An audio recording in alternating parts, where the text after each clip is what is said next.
Okay, I thought I'd record some thoughts over a clutch game Ali and I played earlier on this week. We're playing T1 Heavy and we're playing Type T34. Type T34, Ali's grinding, it's pretty much stock. The gun's an absolute pea shooter. We've been extremely lucky in that we're top tier. However, if you look at the tanks, they've got a KB-220, they've got a Lear, they've got a Stug, they've got a T14. You've got Lux, which is a really good tier 4 tank. We've got Crusader and a T25, and Ali's stock T34 and a SU. And, like, generally, you kind of look at the matchmaker on this and you go, well, probably in for a bit of a hiding, to be honest. Ali's going to do the best he can in his stock T34. He's going to go camp back. I'm going to push right. I'm going to try and help the team. I'm going to hope that they kind of hold up while I kind of get there. Even though I'm in a heavy, it's a fairly quick tank for T1, but it ain't that quick. But lo and behold, the T25 is just set up there getting absolutely deleted. It's not long for this world. The rest of them haven't used hard cover. They're just sort of sat in the middle of the hill. T1 Heavy's got reasonable gun depression, actually. There you go, look to the left, flog from the side. Yeah, and things ain't going well for the good guys, are they? I mean, let's face it, a minute in, I've in all fairness, done absolutely nothing. I'm going to try and shoot this, but it's trying to go in. He shot me from across the map. I should dodge the shell, it's so slow, but just plain bad. Beginning to get the arse, beginning to get frustrated. On a bad day here, I'm just going to push and YOLO, but I'm not going to do that today. Don't know where that shot went. Straight into the turret ring of the Leo, apparently nowhere. You know, and frustration is now kicking in big time.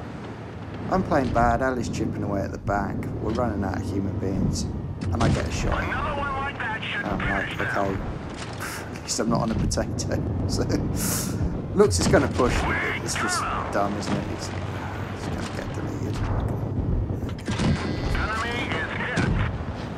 DW, to be fair, is holding like an absolute boss.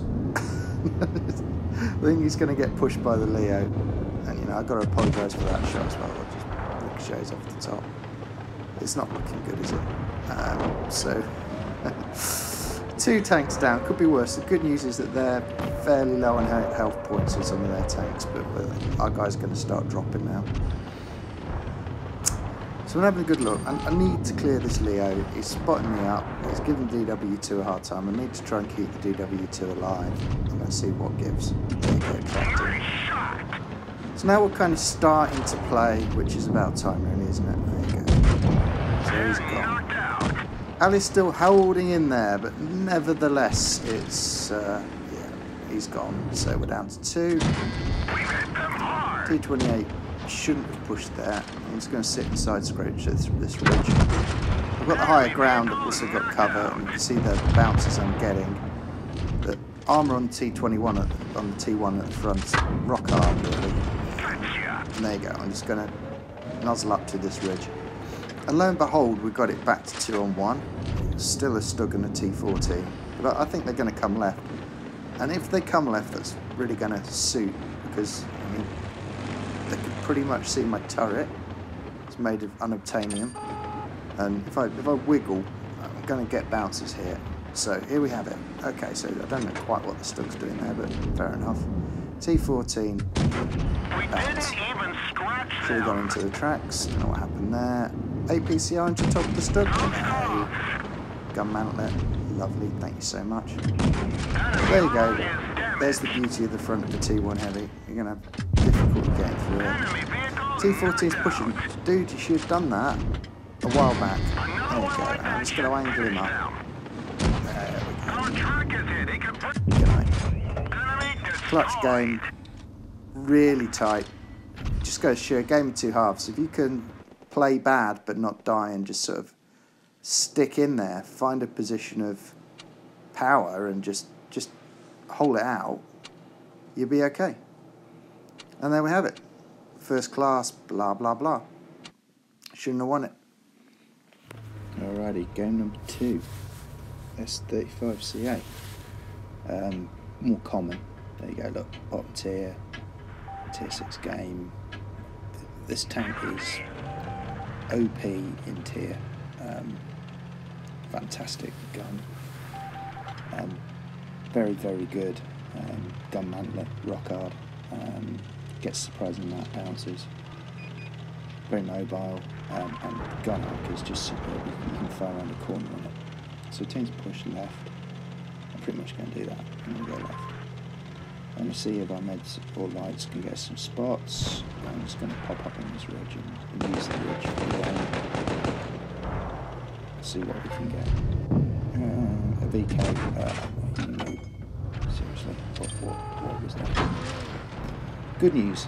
313 to the gun mantlet. There you go.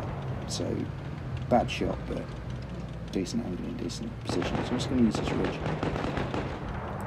Big guns off on the right. Going to push left here, big time. And I'm kind of waiting for the answer. Oh, what? What, really? Okay, that's how not to drive a VK2801. A Leo, come around left. He needs to hold there, right? He's got an SU coming up behind me. He's got a French TD behind him. So what's he going to do? He's going to push into a heavily armoured Matilda and another Leo. So guess what? I mean, however, I can farm off what he's doing. It would have been nice if he could lasted more than about 8 seconds, but you know. The SU's finally got in the game and capped Matilda, and I basically think he's going to poke. So APCR going to be loaded up. There you go. Go for the front. So Leo. Leo's not done here. I mean, he bounces something from the gun mantlet, but he ain't going to come out left. He's going to do damage for distance, so I reckon he's going to come right. Meanwhile, team capping B, so points ain't great, but they're about to even up. It's a fairly even game, but do not be deceived. This is Blitz. So Leo, here he comes, as predicted. And also the type. So I'm going to come around here and try and bait a shot out of either the Leo or the type, and I'm hoping that the SU will get a shot in. But she doesn't. I just get flogged for 215. That's about right. So I'm going to keep working this ridge. I'm going to keep hanging in here. See what we can do. I reckon they're going to push around, so I'm going to go around the other way, give them another angle. Here we go. Leo's push round. Hello, Leo. Nice bounces off the mantlet again. I'm going to follow the SU and sorry SU, but I'm going to pretty much hide behind him. Set the returns, hits my track. The type. The Leo's now in a bit of a dilemma, and I can't blame him really. What's the SU going to do? I'm hoping the SU will push around right. I'll go left. We'll meet in the middle. Clout him. No, he's not, is he? No gun depression, he's just going to go up and down that ridge. Yeah, okay. So Leo's now got a choice. Unfortunately for me, he makes the right one. Okay. So we're down to a KV2. So from here you would think it would be easy, wouldn't you? So BK, SU, KV2. KV2 sat in the corner. The Boobatron, that's his name. I'm just going to push around. And VK is going left. If I'm the SU, I'm going right. He's done the right thing. I'm going to sit up behind the VK. I know it sounds awful. There you go. Knew that would happen. So effectively count to 18, because that's about the reload on the KV2. Load up APCR. So again, not a spectacular game, but back to back with the T1. It's like pretty much, there you go. Don't die. Sit in there, work a ridge, do your bit. End of the day, we've done 4 kills, we've got a top gun. Frankly, wouldn't have won that game if we hadn't played it right, hadn't kept the SU in the game, hadn't taken 4 guns out of it, and there it is. So it ain't always about getting a mastery in a tank, it's also about just holding in there, and I guess that's the theme of the video.